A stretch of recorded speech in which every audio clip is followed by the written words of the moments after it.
Michael Cohen's former legal advisor says that he is ready to take the stand at former President Trump's trial and that he can contradict Michael Cohen's testimony.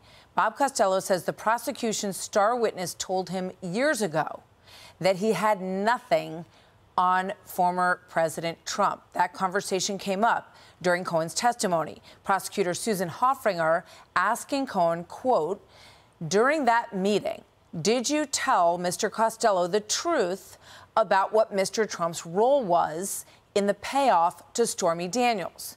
Cohen testified on the stand under oath, no. Hoffringer, why not?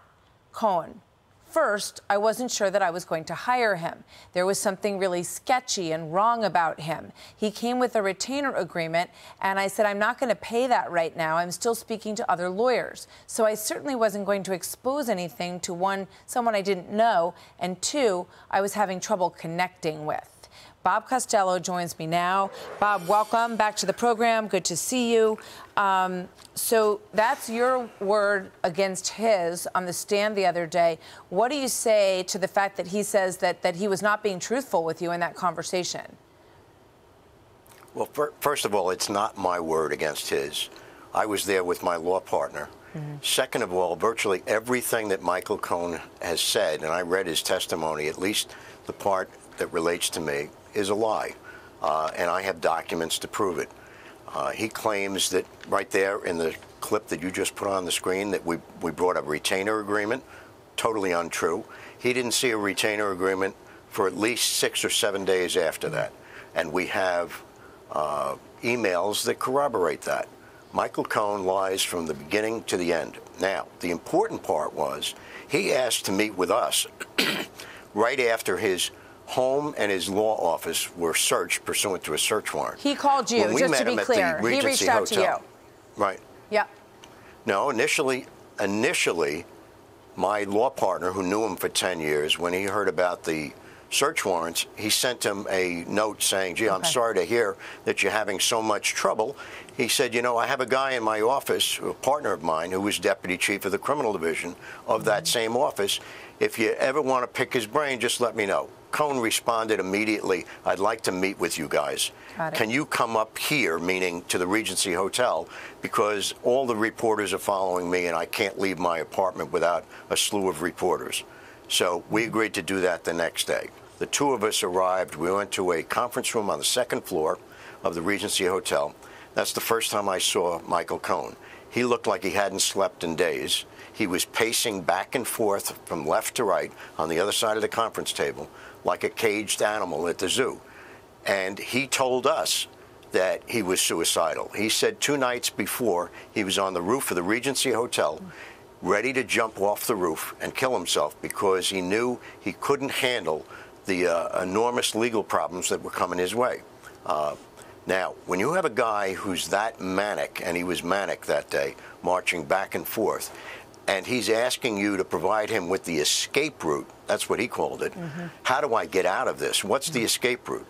And actually, if you look at the memos that I did about that meeting, you'll find out that I told Michael Cohen that the easiest way to solve all of his legal problems was he clearly wasn't the target of the Southern District's investigation. Donald Trump was. I said, therefore, if you have truthful information about Donald Trump that implicates him in anything, I can have your problem solved by the end of the week. Yeah. Let me ask you, but it has to be truthful. Yeah. Now, you also testified before the grand jury, and we reported on this yesterday. And you said that, you know, Bragg and his folks were not interested in the exculpatory information that you had. It appears that they really wanted to keep Michael Cohen sort of in a zone where they felt like he was their star witness, and you were potentially damaging that for them. So they wanted nothing to do with the information that you had. Do you think that you will be called by the defense to testify on Monday? Have you had any communication with Trump's defense? Well, let me put it to you this way. First of all, as I understand it, on Monday, they're still continuing the cross-examination of Michael Cohen. Yep. After he finishes that cross-examination, then the district attorney's office will get a chance to inquire again, redirect. I don't know how long that's going to take. And then after that, I'm sure they're going to make motions to dismiss this case. Frankly, the judge should dismiss the case, but I suspect that he will not. So I don't think anything is going to happen on Monday. My best guess is if they decide to put on a case, they will call me if they decide to do that. But I think that might be Tuesday or Wednesday if that happens. Do you think the choice of whether to do that is totally up to them, not me. And do you think they need you based on the cross-examination that Blanche has done and what we'll see continuing on Monday, or do you think he's been effective enough? Well, that's the phrase, effective enough. You never know whether he was effective enough until you have a jury verdict. That's right. So my view is if you have additional damaging information, you should bring it forward. So it sounds like you would like to testify. Is that fair to say? I don't know that like is the right word. The whole reason I got into this was that Michael Cohen still stupidly attempted to cooperate by lying about Rudy Giuliani and myself, accusing us of a crime, of dangling a pardon in front of him in order to keep him quiet. It was quite the opposite. I actually was encouraging him to cooperate if he had, and only if he had, truthful information about Donald Trump. And I don't think he had truthful information, because when you're suicidal, as I said to him that day, I said, Michael, think about it this way. Isn't it easier to cooperate against Donald Trump than it is to kill yourself? I said, of course. The question answers itself. So if he had truthful information, he would have given us that truthful information that day. But he kept on saying that he did this on his own. Frankly, he didn't tell us this, but it's clear afterwards, to curry favor with Trump, because he had been left behind in New York when all of the rest of Trump's inner circle went to Washington, D.C. Michael Cohen was the only guy left behind. He was trying to find a way to ingratiate himself. That's what he was doing.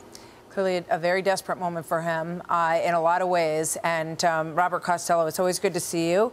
We'll be watching, of course, with interest as this moves forward and the defense decides whether or not they will bring a case and whether or not they would invite you to come speak on their behalf. Thank you very much, Mr. Costello. Good to see you. You're quite welcome. Thank you. Have a nice day. You as well. Hey everyone, I'm Emily Campagno. Catch me and my co-hosts Harris Faulkner and Kaylee McEnany on Outnumbered every weekday at 12 p.m. Eastern, or set your DVR. Also, don't forget to subscribe to the Fox News YouTube page for daily highlights.